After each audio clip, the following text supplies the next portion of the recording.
Graham America. Sonia Edwards, how you doing? I'm doing great. Good to see you. Good to see you too. Hey, you're an insurance person. You've been doing this for many, many years. Many years. Is 10 years the longest to have an expired insurance card in your vehicle? Oh my gosh! No, I'm just curious. I don't know why I thought of it. Yeah, I don't know why I thought of that. Okay, Exactly. well, if you do the math, that's 20 auto ID cards that I have received, highlighted, and given to him to put, because our policies are 6 months. You know, there's the a company door we're with. right there, and I will walk right through. When I first opened the glove compartment, I was like, oh, it's 2017. It's a little old, but then they didn't even ask us for it because I was just going to pull it up on my phone, and they didn't ask us for it because we didn't know why we were getting pulled over at first. And then I looked at it closer and I was like, you got to be kidding me. That's when you bought the truck. That's the original auto ID card. And I've given him one highlighted, his vehicle highlighted 20 times. 22 times. It's somewhere. Yeah. I didn't just throw it away. Yeah. Hey, how'd the owl fly out of your face yesterday? Oh my gosh. What happened? I was really tired yesterday. The night before I couldn't really sleep, and I got a pedicure after work, which was amazing. And then I'm walking into the house, and I walk up the steps, and an owl was trying to get to our baby chicks, and it flew in my face, and it scared me to death because I didn't see the owl. I just saw feathers, and I was just like, oh my gosh, I have no idea. I looked over there, and the chicks were all like huddled in one cover. You can't really get to them, but they were all huddled over in one corner. It was scary, really scary. That's called radio diversion. Get her off the subject about goofy I insurance. knew what you were doing. That's okay. That's okay. That's all right. All right, so what are we talking about this week? Well, I thought that we would talk about condominiums and townhouses. All right, I live in one. Live in a townhouse. Yes. And they're very different, and a lot of times people use the terms interchangeably, and that can be really dangerous because your insurance needs of a townhouse and of a condominium are completely different. And yeah, they are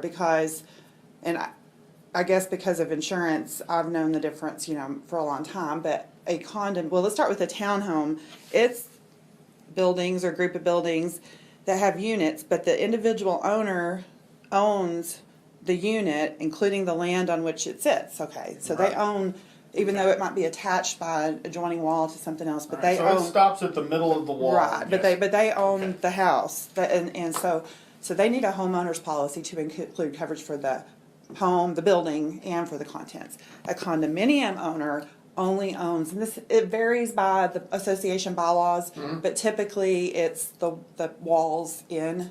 So and I'm not talking about the outside, just the inside walls, the finished part of the wall in. So they need a special condominium owner's policy, which covers their contents and whatever the bylaws of the association say that they have to cover.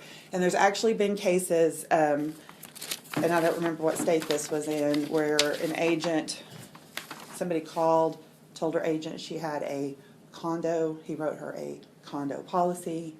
It was a townhouse, and she had a fire, and actually the agent's errors and omissions policy had to pay that because they didn't ask enough questions. So it's a big difference. And there are a lot of similarities, of course, because there's usually associations, there's usually common property, and so there's the personal side is what the individual unit owner would need. So on a townhouse, you would need a homeowner's policy. On a condo, you would need a condominium owner's policy. And this division for the ownership for the townhouse goes all the way up through the roof? Mm-hmm. Okay, Well, so and it depends. There should be a document that states what it is. That's just typically what the townhouse well, that's is. on the survey. Yeah, so sure. that's, but then on the flip side, the association, especially on a condo, because they're covering the buildings, there's probably a lot of common property where it's sidewalks, walkways, swing sets, all that stuff, the condominium association purchases insurance for that. So anyway, I just thought that was a good topic because we've been talking about it one day since you live in a townhouse. And and it's just, it's, I don't know,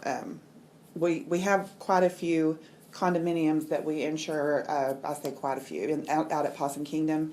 It's not really common in small towns to have a condo association. Right, yeah. It could happen. It's not real common, but there are people when they're purchasing their lake place or their place in Colorado, or for whatever reason that they choose to do the condo way instead of buying the property. So just know the difference as a person who's looking for insurance. Make sure that you explain to your agent, and they should be asking you enough questions that they know what you have, but just make sure you explain that to your agent so that they can get you the right coverage. Very good. Thank you so much. And Lynette's a big help for me, by the way. She's pretty great. awesome. She's great, yeah. She's been doing this for maybe 29 years. Wow. So she knows what she's doing. She's been personal lines account manager for that long. How do we get a hold of you? 940-549-2525. You can come see us, second floor Sierra Bank Building, or go online to www.bryanins.com. Did you pin that insurance note on his? No, I didn't even print him another one because he won't put it in the truck. I mean, I just got a text message from one of our lovely sheriff's department dudes. Paul, remember, I got a microphone. I know to use it. He said he's never been handed one that old before. Thank you, Paul. I do want to point out that Rick outed himself. I would not have told this story. Rick puts it on Facebook, so now everybody knows. Yeah. So, just saying. I don't mind confessing my sin, Yeah. but you don't have to help.